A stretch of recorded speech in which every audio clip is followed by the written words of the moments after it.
Only 8.86% of YouTube channels get to 1,000 subscribers, and I find it fascinating. It means that more than 90% of channels stay small forever. But what's so different about those 8.86% of channels that made them suddenly grow? Or was it not that sudden? For today's video, I analyzed hundreds of small channels. I made notes right here, and I noticed that there are 3 steps that each of them took that made them finally grow. So first step is niche. Niche. Very original.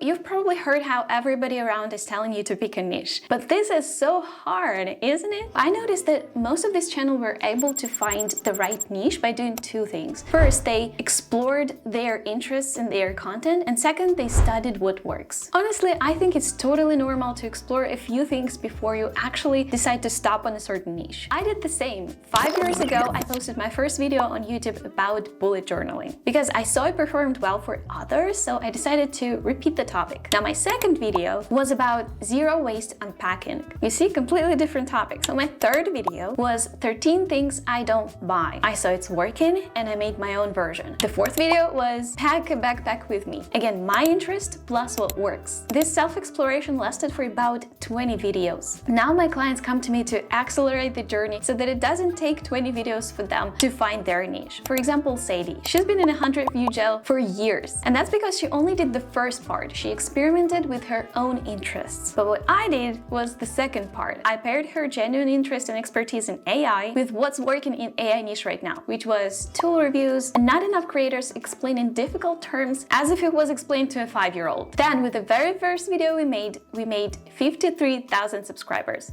What? No, we did not. And with the very first video that we made, we got 53,000 views. Also, we added 2,000 subscribers in 87 days to her channel. Now, here's another small channel that tried different topics. Let's review it together, shall we? If we sort it by the oldest, we will see that Kayleigh started with just a podcast first. She was talking about the money story, traveling, also opening her clinic, creating a business, tips for business owners, tips for new makeup artists. And finally, after creating videos on Instagram content creation, she saw that this is working and she continued doing that. So here are the action steps that I actually applied for myself after analyzing those channels. Write down 3 topics, 3 pillars that you want to talk about. Check if they actually gain views for somebody else and make a few videos on them. For me, with my very first channel, it was minimalism, it was zero waste, and it was bullet journaling. I went through all the same stages the new YouTuber goes through. Denial. I don't want to record videos on one topic. I'm so multi-passionate. Resignation. So videos on minimalism gain more traction, but I still want to create videos on bullet journal. Acceptance. Well, I guess there's gotta be one core niche if I want to grow. And embracing. It seems like people are listening to my minimalist advice. What if I spend the entire time figuring out how I can help them minimize their lifestyle more? And once I realized that minimalism is gaining the most traction, I started to grow actually on that channel. Same with Sadie. Once we figured out her perfect niche, she started to get results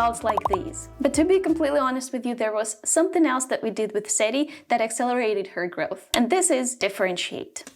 Differentiate. Well, it's not gonna be hard. I'm very unique.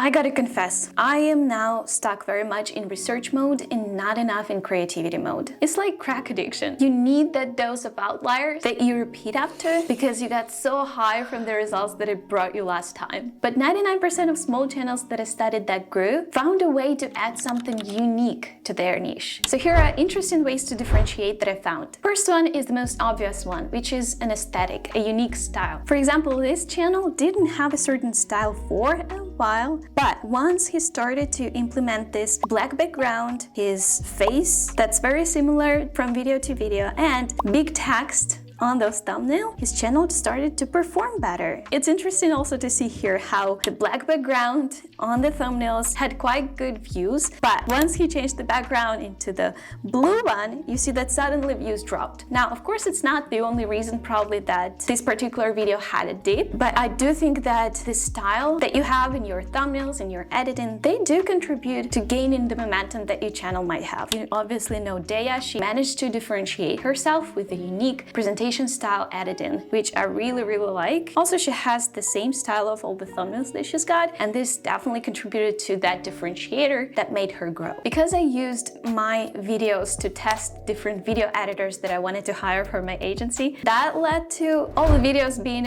of very different editing style. And this was a huge mistake. Please do not repeat that. I didn't really realize how important it was to maintain a certain aesthetic throughout your entire channel. Choose 2 colors, 2 fonts that you want to have in your videos, and just stick to them in every thumbnail and editing. Also, how you can differentiate is that you might have a unique audience. For example, Healthy Gamer managed to differentiate his psychology content by addressing particularly gamer psychology. Or the Minimal Mom took the niche of minimalism and applied it to motherhood. And now she's got minimalism for moms. So if you have a unique audience that you're serving, this is a great differentiator. You can also have a unique position. You just need to be you in the niche. Like, for example, the productivity psychologist. This is a woman who likes to talk about productivity, but her unique position, she is a psychologist, contributes to her differentiator. Or I really like this channel, A Minimalist by a Shopaholic, which is a very interesting combination, right? We paired the niche of minimalism, and since she is a shopaholic or recovering shopaholic, she decided to talk about her unique perspective, her unique position in it. Another differentiator is appearance. You can call me racist, but if you are Asian, Black, conventionally beautiful, or interestingly beautiful with some unusual features, or red, I think you should be on YouTube because you already have that aesthetic differentiator. Pretty privilege is a real thing, and in my opinion, it's stupid not to use it. Another differentiator might appear if you jump into trends. For example, Kami, who owns an ad creative agency. He first made videos on ad strategies and ad creatives, but then he noticed that people in his niche were particularly interested in AI avatars that they can use in their ads. So Kami started to create videos on how to create consistent AI avatar, how to make ads with AI, and this unique trending topic made him stand out in his niche. And now he's #1 in AI ads creative niche, which did not even exist before he started it. Or this is an incredible example of this Instagram page. Katie is a mom, and she used ChatGPT to transform her life and glow up. Hello,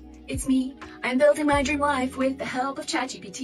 And make content around it. So she jumped onto this trend of AI with her unique interest and perspective and made an entirely new niche. Now, another differentiator you might have is to have more effort put into your videos. I think amazing examples here are Aprilline Elter and Dea again. Now, when you picked your niche based on your interest and what's working on the platform right now, and when you decided to differentiate yourself with one of these ways, next step that makes the small channels take off is doubling down on what works. Double down. What exactly you can double down is winning topics like these channels did. For example, Kayleigh saw that content creation and social media with her perspective are doing better, so she doubled down on that. Or this channel, The Curious Collective. She was recording videos on different mindset stuff and just the lifestyle content, but towards to the most recent videos, I noticed, and probably she noticed too, that specifically topics about how to escape the rat race, how to gain freedom, were doing super good, so she doubled down on it. And the last thing left to do is... And then she suddenly forgot to record 2 other points that she had. But worry no more. The Editing Victoria will help you out. When you see that some thumbnail format has brought you an outlier or is working just better than others, then it's smart to repeat it multiple times, like this channel Simply Happy Zen, or how we did with Sadie, or how Digital Samaritan does it. And when you find a winning format, for example, like Charlie Morgan did with his mind maps, some diagram related content, then you double down on the format that worked the best. Now back to the video. And the last thing left to do is stick to it and go all in.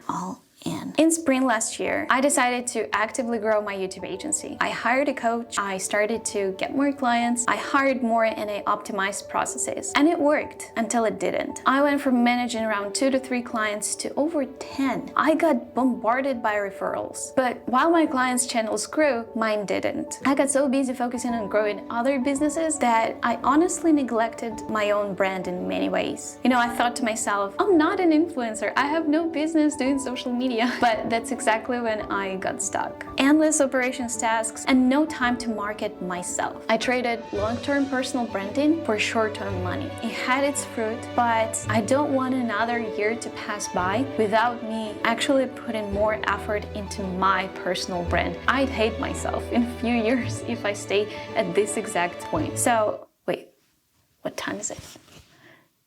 it's time to promote yourself.